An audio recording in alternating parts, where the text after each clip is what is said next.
Depuis quelques jours, je parle de la pauvreté. Je sais que j'ai sûrement choqué certains. J'ai certainement poussé certains à se dire vraiment, j'écoutais ce gars, mais je me rends compte qu'il devient de plus en plus prétentieux. C'est vraiment quelqu'un de terrible, c'est un vrai charlatan. Oui, je sais que j'ai bouleversé le cœur de certains et je n'en suis pas désolé. Parce que face à la pauvreté, il ne faut pas être docile. Si la pauvreté vous gifle sur la joue gauche, il faut arrêter son cou, il faut l'étrangler. Parce que ce n'est pas joyeux d'être pauvre. Et dans cette vidéo, je vais partager avec vous quelques astuces pour sortir de la pauvreté. Quelques astuces pour aller un cran au-dessus. Et quelques astuces pour pouvoir améliorer sa vie. Si je partage ces astuces, ce n'est pas parce que je suis le plus riche. Ce n'est pas parce que je suis le plus heureux. Ce n'est pas parce que j'ai celui qui a la meilleure vie au monde. Non. Je le fais parce que j'ai ma petite pierre à apporter. Il y aura peut-être des manquements dans ce que je vais dire. Vous allez compléter en commentaire avec vos solutions. Mais je pense qu'il est important de combattre la pauvreté de la manière la plus farouche possible. Parce qu'aujourd'hui, si nous avons des Africains aigris, si aujourd'hui nous avons des Africains qui passent le temps à envier les autres, à accuser les autres, en réalité, le problème de fond, c'est la pauvreté, c'est la misère. La première chose à faire pour sortir de la pauvreté, c'est d'arrêter de parler de la pauvreté. C'est la première chose à faire. Il faut arrêter de parler de la pauvreté. Il faut changer le vocabulaire pauvreté dans votre cerveau. Chaque fois que vous voulez vous exprimer et vous vous rendez compte que le mot pauvreté vient dans la tête, il faut changer ce mot pour utiliser un autre. Il faut arrêter de parler de la pauvreté. Arrêter de dire que je veux sortir de la pauvreté, sortir de la misère. Non, changez le vocabulaire. Dites que vous voulez apprendre à gagner de l'argent. Dites que vous cherchez des opportunités. Dites que vous cherchez le moyen de pouvoir vous en sortir. Dites que vous êtes en train de vouloir transformer vos compétences en argent. Dites que vous êtes en train de vouloir améliorer votre vie. C'est mieux de dire « je souhaite améliorer ma vie » au lieu de dire « je lutte contre la pauvreté ». Parce que cette négation, votre inconscient ne comprend pas cela. Et votre inconscient va donc marteler le mot pauvreté dans votre cerveau. Ça va donner des vibrations qui vont pousser votre corps à exécuter tout ce qui vous permet de rester dans votre état de pauvreté. 1. Il faut arrêter de parler de la pauvreté. Parlons de la richesse, parlons de l'argent, parlons des opportunités, parlons du bonheur, parlons de tout ce qui nous permet d'être heureux. Et quand je parle de l'argent, je le répète encore, il ne s'agit pas des billets, il ne s'agit pas de la monnaie fiduciaire, ça c'est juste une forme de monnaie. L'argent, c'est toute valeur monétaire. L'argent, c'est le relationnel. L'argent, ce sont les compétences. L'argent, ce sont les connaissances. L'argent, c'est le faire savoir. L'argent, c'est tout ce qu'on a autour de nous qui nous permet d'être heureux. L'argent, ce n'est pas seulement la monnaie. Donc, quand je dis argent, à chaque fois, sachez que je parle de tout ça. Je ne parle pas de la monnaie qui n'est qu'une forme de monnaie fiduciaire, par exemple, ou alors scripturale privée, comme ce qu'on utilise dans les banques, etc. Première étape, il faut arrêter de parler de la pauvreté. Deuxième étape pour sortir de la pauvreté, il faut arrêter de demander. C'est la deuxième étape. Il faut arrêter de demander. Arrêter de demander tout le temps. Arrêter de dire tout le temps, j'ai besoin de ceci, j'ai besoin d'argent, j'ai besoin que tu m'aides, j'ai besoin de mettre le crédit dans mon téléphone, envoie-moi le transfert, j'ai besoin des cadeaux, j'ai besoin de ceci. Il faut arrêter cette mendicité. Arrêtez d'être des mendiants, à cœur ouvert, à yeux ouverts, à ciel ouvert. Il faut arrêter d'être des mendiants. Arrêtez de demander. C'est la deuxième étape pour sortir de la pauvreté. Ne demandez plus, donnez. Parce que pour recevoir, il faut donner 2 fois. C'est de ça qu'il s'agit. Il faut arrêter de demander. Parce que lorsque vous allez donner, les autres vont trouver qu'il est tout à fait naturel de vous donner aussi. Arrêtez de saturer les gens. Arrêtez d'envoyer les messages tout le temps aux gens. J'ai besoin de ceci. Je veux que tu m'aides à faire ceci. Toi, tu as fait quoi? Toi, tu as aidé qui? Tu as apporté quelle valeur à qui? Pour qu'aujourd'hui on se dise qu'on peut aussi t'aider. Parce que ce qu'il faut savoir, c'est qu'on ne donne pas aux pauvres. Quand vous demandez votre main est en bas, ça veut dire que dans un rapport de négociation, vous êtes dans une dimension descendante. Donc, on ne veut pas donner aux pauvres. Dans une de mes vidéos, je parlais toujours de la pauvreté. Je vous posais la question, vous avez déjà vu un mendiant en route qui a dit vraiment, ça fait depuis 20 ans que je mendie et vous m'avez déjà beaucoup aidé. Aujourd'hui, je vous donne aussi. Vous avez déjà vu un mendiant partager l'argent en route? C'est pour ça que lorsqu'on donne à un mendiant, on ne donne pas beaucoup. Parce qu'on sait qu'il ne va rien nous donner. Et même en lui donnant, on se dit qu'on aura les bénédictions. Certains se disent que c'est Dieu qui va les récompenser. Parce qu'ils savent que le mendiant, lui, ne va rien leur donner. Parce que le mendiant ne donne rien. On ne donne pas à ceux qui n'ont pas. C'est ça un principe de base. On ne donne pas à ceux qui n'ont pas. Ceux qui n'ont rien et qui pleurent chaque jour en demandant, on ne leur donnera rien. On va même leur enlever le peu qu'ils ont déjà. C'est la même chose dans tous les systèmes, que ce soit sur le plan microéconomique ou sur le plan macroéconomique. Sur le plan microéconomique, allez un peu voir votre gestionnaire de compte. Vous lui dites que vous avez besoin que la banque vous octroie un crédit. La première chose qu'il va vous demander, c'est qu'est-ce que vous avez. Et quand il demande qu'est-ce que vous avez, ce n'est pas forcément en posant la question de cette façon. Il va vous dire, venez avec un titre foncier. C'est une manière de vous demander qu'est-ce que vous avez. Il va vous demander, est-ce que vous avez déjà commencé votre activité? Il faut créer un compte bancaire. Ça veut dire qu'il faut déjà donner quelque chose avant qu'on vous donne. Quand vous créez le compte bancaire, il va vous dire, ok, il faut faire les mouvements dans votre compte pour qu'on voit si votre activité génère quand même des revenus intéressants, pour qu'on puisse vous financer. Ça veut dire qu'il veut d'abord que vous puissiez leur donner avant qu'on vous donne. Personne ne donne aux pauvres. Même sur le plan macroéconomique, c'est la même chose. Quand les États se présentent en disant, nous sommes pauvres, nous n'avons rien, les bailleurs de fonds se disent, ok, si vous n'avez rien, vous voulez qu'on vous prête de l'argent? Ça veut dire que vous n'allez pas nous rembourser. Ça veut dire que si on doit même vous donner cet argent, les taux d'intérêt seront toujours très élevés. Parce qu'on sait que vous n'êtes pas crédible. On ne donne pas à ceux qui n'ont pas. Ça veut dire que si vous voulez sortir de la pauvreté, la deuxième chose à faire, c'est d'arrêter de demander. Commencez à donner. Passez du temps à donner de vos connaissances, donner de votre savoir, donner de votre intelligence, donner de tout ce dont vous disposez.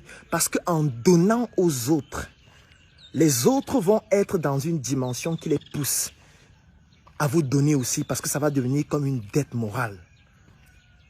Pour gagner, il faut donner.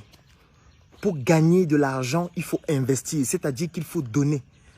Pour gagner de l'argent, il faut échanger un service et un bien. Ça veut dire qu'il faut donner à l'autre quelque chose. Ça peut être un produit, ça peut être un service, ça peut être une prestation intellectuelle. Ça signifie que qu'importe ce que vous voulez faire pour gagner, il faut donner. Apprenez à donner, même gratuitement. Parce qu'en donnant même gratuitement, vous augmentez votre valeur. Donc, première chose pour sortir de la pauvreté, arrêtez de parler de la pauvreté. Changez ce vocabulaire dans votre cerveau et apprenez à parler des choses qui vous valorisent. Deuxième chose, arrêtez de demander. La troisième chose, c'est de devenir humble. Quand je dis devenir humble, ce n'est pas la fausse humilité. Parce que quand je dis humble, vous avez l'impression que oui, lorsqu'on est pauvre, on doit rester là et dire, ouais, vraiment, le Seigneur n'a pas voulu, vraiment, vous devez vous agenouiller devant les gens pour que les gens essayent de vous respecter. Vous devez tout faire pour que les gens soient, je vais dire, cléments vis-à-vis de vous. Ça, ce n'est pas l'humilité. Hein. Ça, c'est la médiocrité. Ça, c'est l'humiliation. Ça, c'est vous humilier. Moi, j'ai envie de vous poser une question. Vous avez déjà vu un général se balader en route ou être dans son lieu de service avec le pull ouvert sur lui? Ça veut dire que vous avez déjà vu un général qui met sa tenue avec ses galons et quand il a fini de s'habiller, il prend le pull ouvert, il met sur lui. Vous avez déjà vu un général faire ça? Ça veut dire que vous ne pouvez pas atteindre un certain niveau, vous avez déjà des galons et vous cachez encore vos galons parce que vous dites que vous voulez être humble. Non, montrez votre talent. Ne veut pas dire que vous n'êtes pas humble. Montrez vos connaissances, démontrez que vous avez un savoir-faire. Ça ne veut pas dire que vous n'êtes pas humble, je suis désolé. L'humilité, c'est aussi de pouvoir s'affirmer. C'est aussi de pouvoir montrer que vous avez quelque chose à apporter. Vous n'allez pas avoir une compétence, vous avez peur de montrer ce que vous savez faire, vous avez peur de montrer le niveau que vous avez atteint, parce que vous dites que non, il faut être humble. Pour vivre heureux, il faut vivre caché, il faut arrêter ces bêtises. Démontrez ce que vous savez faire. Oui, si vous savez faire quelque chose, démontrez ça. Si vous avez une compétence dans un domaine, montrez aux gens que vous savez le faire. C'est ça aussi qui va augmenter votre valeur. et en augmentant votre valeur, non seulement vous vous affirmez, vous prenez confiance en vous et progressivement vous sortez de la pauvreté et vous accompagnez d'autres personnes à sortir aussi, parce que lorsque vous avez confiance en vous, vous poussez les autres à avoir aussi confiance en eux. Arrêtez de mettre le pull au vert sur vos compétences, le pull au vert sur votre intelligence, le pull au vert sur votre savoir. Arrêtez de barricader votre personne, votre savoir-faire pour empêcher que les autres puissent savoir de quoi vous êtes capable. La quatrième chose, et là c'est quelque chose qu'il faut savoir et intégrer, c'est que tout le monde est riche. Tout le monde est riche. Qu'importe d'où vous êtes né, qu'importe ce que vous vivez au quotidien, tout le monde est riche. Bougrement riche. Je vais vous prendre un exemple. Moi, je vais toujours me rappeler de ce patient que j'avais reçu une fois. C'était à l'hôpital du district de Deido. Et il est donc arrivé, il avait été victime d'un accident de la voie publique. C'était un monsieur qui avait beaucoup de monnaie fiduciaire, c'est-à-dire beaucoup d'argent qu'on peut physiquement détruire, comme les billets de 10 000, comme les billets de 5 000 dans son compte et même dans toutes ses activités. Il est arrivé à l'hôpital, il avait perdu un œil lors d'un accident de la voie publique. Lorsqu'il est arrivé à l'hôpital, il pleurait parce que lorsqu'on a eu à faire l'examen et que le spécialiste est venu, le spécialiste lui a fait comprendre que monsieur, vous avez perdu un œil, c'était l'œil droit. Et vous n'allez plus voir de cet œil, vous allez seulement voir avec l'autre œil. Et il a dit quelque chose qui nous a perturbés. Il a dit vraiment, docteur, qu'est-ce qu'on peut faire pour que je puisse avoir un autre œil? Est-ce qu'on ne peut pas greffer? Est-ce qu'on ne peut pas? Qu'est-ce qu'on peut faire? Dites-moi, j'ai l'argent. Si c'est l'argent qu'il faut, je vais donner cet argent. Qu'est-ce qu'il faut faire? Et moi, j'ai envie de te poser une question, toi qui es en train de regarder cette vidéo. Si je viens, je te rencontre, je te présente le cas de ce monsieur. Il dit qu'il a 2 milliards à donner. Il a besoin d'un œil.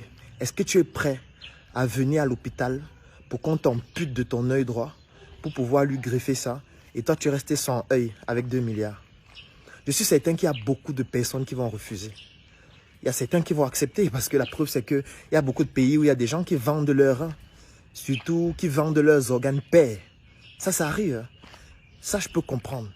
Mais je suis certain que la plupart des personnes vont dire non, mon œil, hey, donc je vais vendre mon œil pour l'argent. Ça veut dire que vous êtes conscient que le fait d'avoir vos yeux, c'est une valeur que vous n'arrivez même pas à évaluer, que vous n'arrivez même pas à troquer pour avoir des milliards. Et vous dites que vous êtes pauvre. Et vous dites que vous manquez d'argent.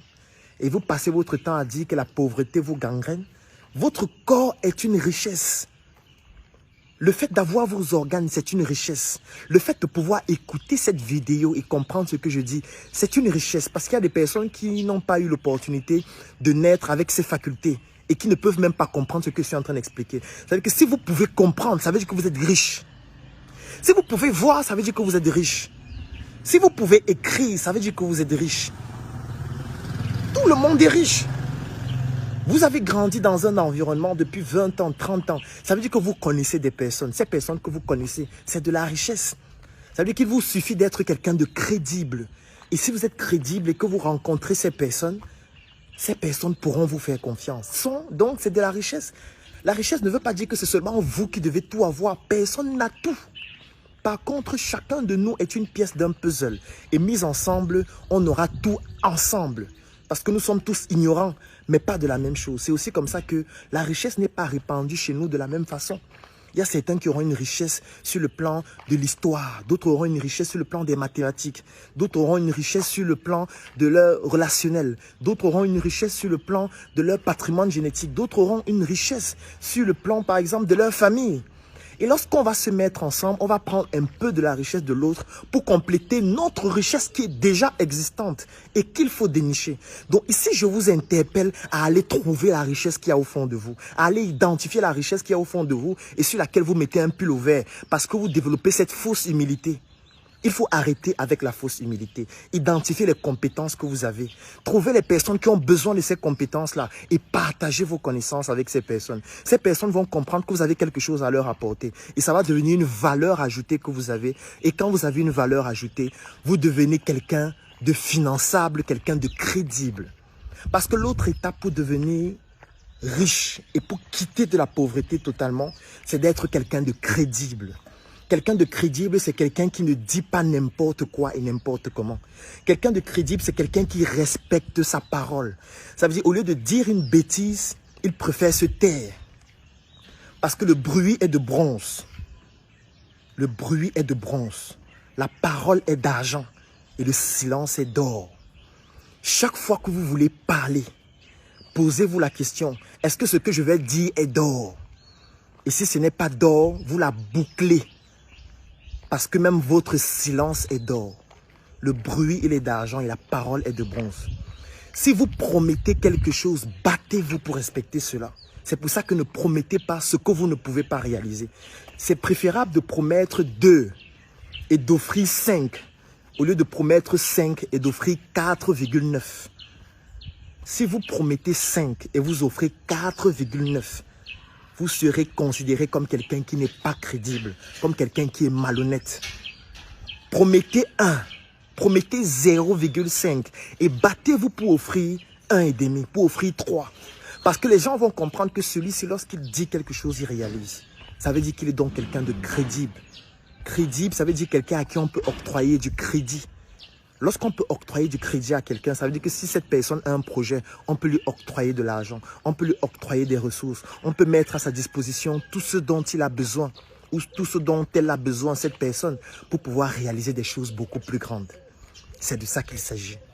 Sortir de la pauvreté, ce sont ces étapes simples qui vont vous permettre à un moment de comprendre que vous êtes une richesse, vous êtes riche, mais vous ne pouvez pas continuer à accepter d'être condescendant vis-à-vis de vous-même. C'est ça qui ne marche pas.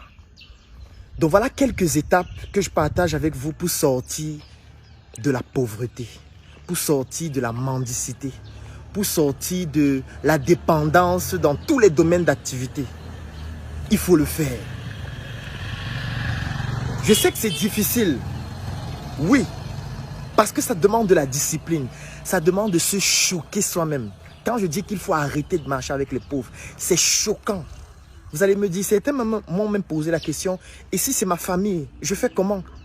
Ça veut dire que si vous avez quelqu'un de votre famille qui veut vous drainer à être le misérable de la société, vous allez le laisser faire parce que c'est quelqu'un de votre famille. Bon, dans ce cas, restez donc pauvre toute votre vie et assumez ça.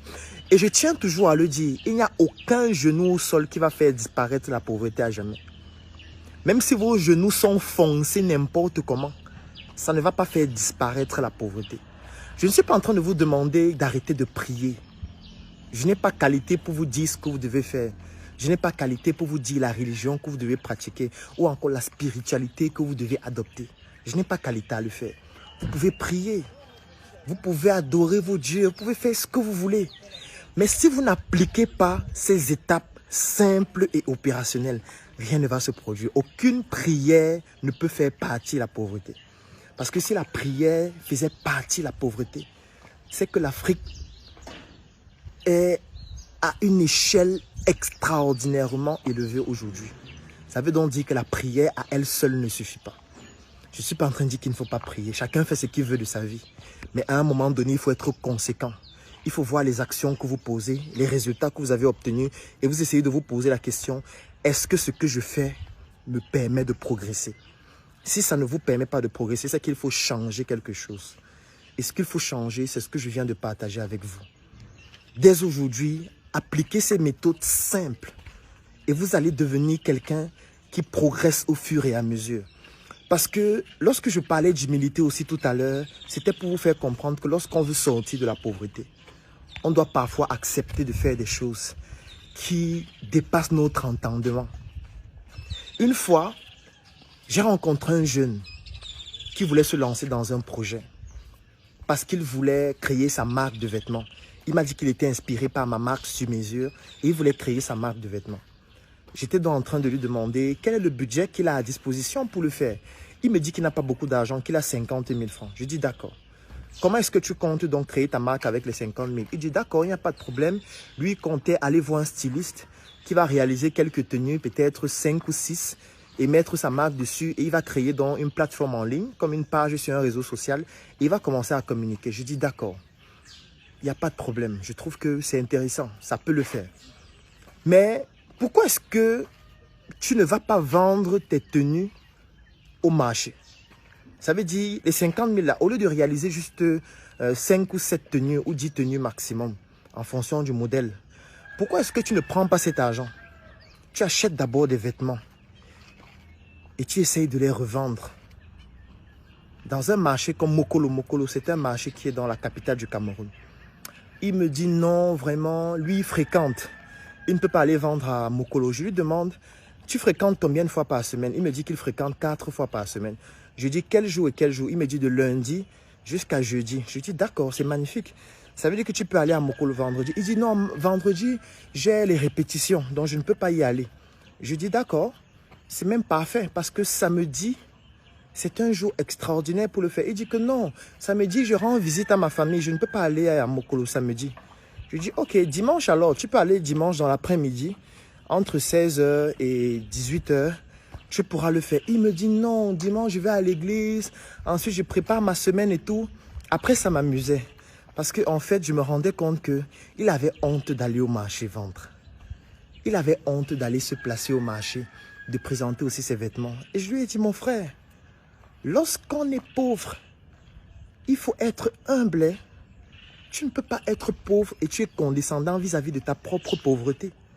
Parce que lorsque tu vas aller au marché, te placer à côté de ceux qui vendent aussi les vêtements et vendre les tiens, tu vas constater plusieurs choses. Un, ça va te permettre de comprendre le comportement des consommateurs. Tu vas te rendre compte que chaque fois que les gens viennent acheter les vêtements, ils achètent certains types de vêtements et pas d'autres types. Deux, ça va te permettre de te faire une base de données clients. Parce que les gens vont acheter tes vêtements, ils vont te connaître. Parce que ce qui permet de vendre, ce sont les gens, ce ne sont pas les produits.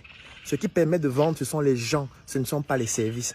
Ça veut dire pour vendre dans un marché hautement concurrentiel, il faut que les gens achètent chez vous parce que c'est vous. Il faut que les gens achètent chez vous parce que c'est une marque que vous avez créée et dont vous avez défini un cahier de charge de qualité que les gens recherchent. Sinon, rien ne va fonctionner. Ne croyez pas que vous auriez les meilleurs produits du monde ou les produits les moins chers ou les produits les plus qualitatifs. Non. Les gens doivent vous acheter vous, acheter votre marque. Et pour ça, vous devez avoir une base de données clients. Quand tu vas aller au marché et vendre tes produits, tu auras une base de données clients. Quand tu vas aller vendre toi-même, tu vas voir l'effort qu'il faut faire pour gagner 10 000, pour gagner 15 000. Ce qui fait que quand tu vas gagner cet argent, tu ne vas pas aller boire. Tu ne vas pas aller dépenser n'importe comment. Tu sauras que l'argent, là, il est durement gagné. Quand tu vas vouloir investir de l'argent, tu sauras exactement comment est-ce qu'il faut augmenter ton capital. Tu sauras quels sont les types de vêtements qu'il faut désormais acheter parce que ce sont ces vêtements qui fonctionnent mieux. Tu auras déjà une base de données clients à qui tu peux proposer tes produits, ce qui te permet de vendre sans avoir besoin de marketing trop important et surtout quelque chose d'incroyable. C'est que tu n'auras pas besoin de créer un marché. Tu n'auras pas besoin de créer encore une communauté parce que tu es dans un marché où il y a des milliers de personnes qui passent chaque jour. Et parmi ces milliers de personnes, tout ce que tu auras besoin de faire, c'est de calculer ton taux de conversion. C'est-à-dire, sur 100 personnes à qui je propose mon produit, combien achètent? Dès que tu as compris combien achètent, tu analyses maintenant les personnes qui achètent pour savoir exactement quelles sont leurs caractéristiques. Est-ce que c'est plus les hommes? Est-ce que c'est plus les femmes?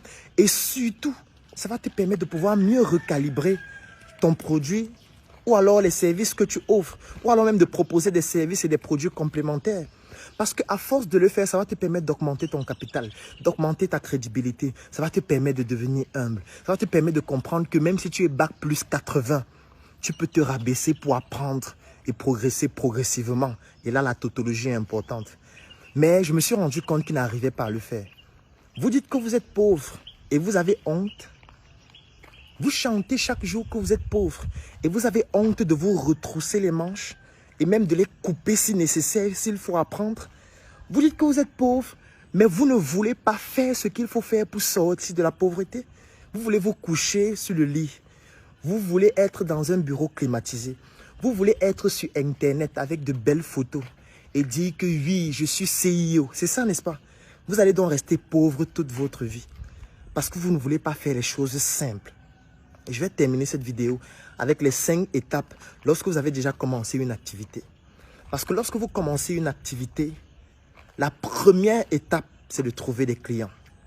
Et je tiens à vous préciser que quand vous vendez, il n'y a pas seulement les produits et les services que vous vendez. La première chose que vous vendez, c'est vous. Vous devez savoir que vous avez 2 choses à vendre. Vous vendre vous et vendre les produits et services que vous proposez. Ça veut dire qu'étant donné que vous êtes en train de vous vendre, vous, parce que même dans un entretien d'embauche, vous êtes en train de vous vendre. Vous êtes en train de dire, j'ai les compétences en ceci, j'ai une expérience dans tel domaine, j'ai fait un stage ici. Ça veut dire que vous êtes en train de vous vendre vous. Si vous n'arrivez pas à bien vous vendre, qu'est-ce qui se passe? Soit on va vous acheter moins cher, soit on ne va pas vous acheter. Donc avant de vouloir vendre des produits et des services, il faut d'abord vous vendre vous. Et pour vous vendre à un prix qui a de la valeur et qui est important, il faut augmenter votre valeur, c'est-à-dire la valeur de vous-même. Pour augmenter votre valeur, il faut vous documenter. Il faut lire, il faut étudier, il faut vous cultiver. Il faut développer un cercle d'influence de personnes qui vous permettent de progresser dans ce que vous faites. Il faut assister à des conférences. Il faut bénéficier des formations. Il faut vous rapprocher des personnes qui ont des compétences dans les domaines pour lesquels vous êtes totalement ignorant. Il faut travailler sur votre valeur perçue, sur votre image. Il faut vous habiller en sur-mesure. Il faut pouvoir faire des soins de visage de temps en temps. Il faut traiter votre visage. Il faut vous mettre dans une posture qui fait en sorte que les gens aient confiance en vous et aient confiance en ce que vous avez, en ce que vous êtes capable de réaliser. Ça, c'est améliorer votre image pour pouvoir mieux vous vendre. Ensuite, il y a vos produits et il y a vos services. Et pour les vendre, je disais, il y a 5 étapes. La première étape, c'est de trouver des clients. Parce qu'au début, on cherche d'abord des clients. Est-ce qu'il y a des gens qui sont prêts à acheter mon produit? Dès que vous avez commencé à vendre vos produits jusqu'à ce qu'il y a des personnes qui achètent, vous avez déjà traversé la première étape. Deuxième étape maintenant, c'est d'augmenter votre chiffre d'affaires. Je vends 20 000 par semaine, 30 000, 40 000, 50 000. Comment faire pour passer à 1 million, à 2 millions, à 3 millions? Ça, c'est la deuxième étape. Il faut augmenter le chiffre d'affaires. La troisième étape, c'est d'augmenter les marges. Ça veut dire, lorsque je dépense 500 000, je gagne 1 million. Comment faire pour dépenser 250 000 et gagner toujours les 1 million? Comment faire pour dépenser 100 000 et gagner toujours les 1 million? Comment faire pour dépenser 50 000 et gagner toujours les 1 million? Ça veut dire que là, on ne s'intéresse plus seulement au chiffre d'affaires comme la deuxième étape. On s'intéresse maintenant à la marge qu'on se fait. Parce que la marge, c'est ça qui est beaucoup plus important. C'est-à-dire, lorsqu'on a effectué toutes les dépenses, qu'est-ce qui reste? Lorsqu'on a gagné de l'argent et on a géré toutes les charges, qu'est-ce qui reste? Et qu'on est capable d'épargner, qu'on est capable de réinvestir dans le capital ou qu'on est capable d'utiliser pour se faire plaisir. Ça, c'est la troisième étape, la marge. La quatrième étape maintenant, c'est quelque chose de très important. Ça veut dire c'est l'effort à fournir afin de pouvoir arriver au résultat. Parce que si avant vous deviez travailler, je vais prendre un exemple, 50 heures pour gagner 1 million, posez-vous la question, comment faire pour travailler 20 heures pour gagner le même montant ou plus? Comment faire pour travailler 3 heures de temps et gagner beaucoup plus que ce qu'on gagnait lorsqu'on travaillait 50 heures? Ça, c'est très important. Il faut continuellement réduire votre charge de travail.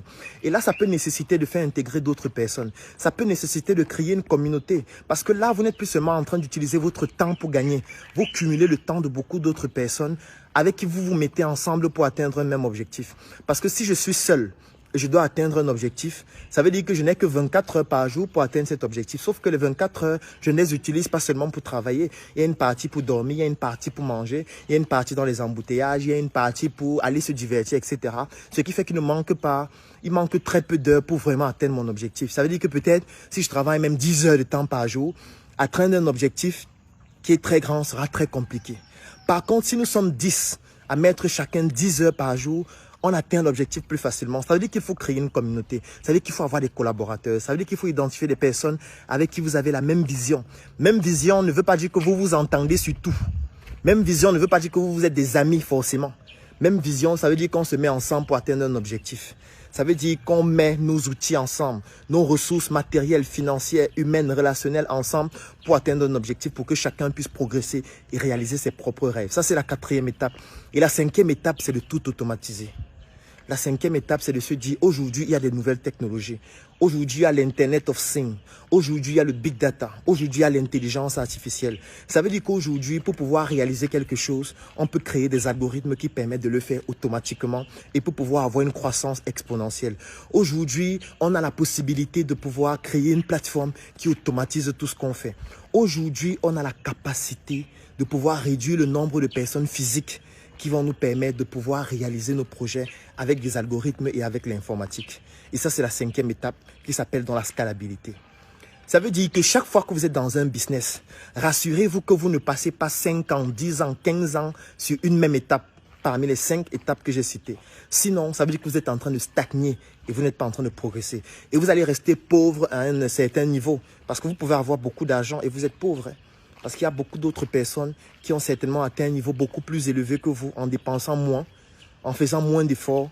Parce que ces personnes ont compris qu'en réalité, être riche, c'est aussi quelque chose de dynamique. Parce que la richesse en 2021, ce ne sera pas la même richesse qu'en 2050. Ça n'a pas la même signification que la richesse dans les années 50. Non. La richesse aussi est dynamique. Ça veut dire qu'avec le temps, elle évolue, elle change de paradigme. Aujourd'hui, quelqu'un a beaucoup de notoriété sur les réseaux sociaux. On dira qu'il est riche parce qu'il peut changer cette notoriété-là et la transformer en argent facilement. Ce n'était pas le cas il y a 50 ans. Ça veut dire qu'aujourd'hui, on peut être riche avec un talent qu'on a. Aujourd'hui, on peut être riche parce qu'on sait jouer à la guitare. Aujourd'hui, on peut être riche parce qu'on a une très belle voix. Aujourd'hui, on peut être riche parce qu'on sait même bien, j'ai envie de dire, être un bon, comment, je vais prendre l'exemple du Suisse. Vous avez certainement suivi l'actualité d'un Suisse qui était supporter. Il a tellement bien supporté la Suisse entre variations d'émotions parce que la Suisse était menée, après la Suisse a égalisé, la Suisse a gagné, que finalement on a pris des clichés, on a dit vraiment, ce gars c'est un très bon supporter et il a gagné beaucoup d'argent juste parce que c'est un bon supporter. Et vous dites que vous êtes pauvre? Quelqu'un gagne de l'argent parce qu'il est bon supporter. Toi tu es un bon menuisier, tu dis que tu es pauvre. Toi tu es un bon architecte, tu dis que tu es pauvre. Ça veut dire que tu dois arrêter de dire que tu es pauvre, tu dois te battre pour améliorer ta vie. Parce que si la pauvreté te donne une gifle sur la joue gauche, ne tends surtout pas la deuxième joue comme le Nazarien. Prends tes mains, étrangle cette pauvreté pour qu'avec tes compétences, tu puisses transcender la pauvreté et atteindre la richesse. Et pour atteindre la richesse, il faut devenir finançable. Et pour devenir finançable, nous avons créé le CIFA, que vous connaissez déjà, qui va se dérouler du 9 au 10 juin en Côte d'Ivoire, avec la Wikanda Academy de Yann Amon, avec la Startup Academy, et avec des orateurs excellents comme Ricardo Kanyama, comme Amina Habib de la Mauritanie. Ce sera du 9 au 10 juin en Côte d'Ivoire.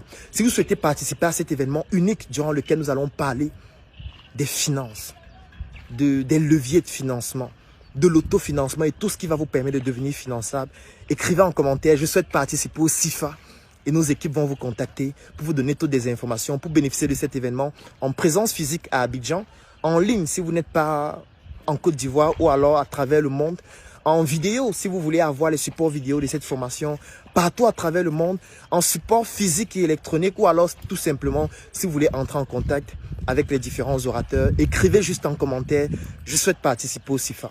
Passez un très bon week-end et dès aujourd'hui, vous avez tous les outils pour sortir définitivement de la pauvreté. Parce que lorsque nous allons tous sortir de la pauvreté, nous aurons la capacité de pouvoir améliorer la vie même des autres. Parce que pour pouvoir améliorer la vie des autres, il faut leur donner ce que nous avons. Parce qu'on ne peut pas donner ce qu'on n'a pas. On ne peut pas faire d'œuvres humanitaires si on n'a pas d'argent. On ne peut pas faire d'œuvres sociales si on n'a pas d'argent. Ça veut dire que pour que ces œuvres continuent, pour qu'on puisse même aider ceux qui n'ont pas la possibilité de faire tout ça, il faut que nous puissions gagner. Et pour qu'on puisse gagner, il faut respecter ces étapes. Ensemble, allons vers le chemin qui va nous permettre d'améliorer nos vies et de transcender notre destin. Portez-vous bien.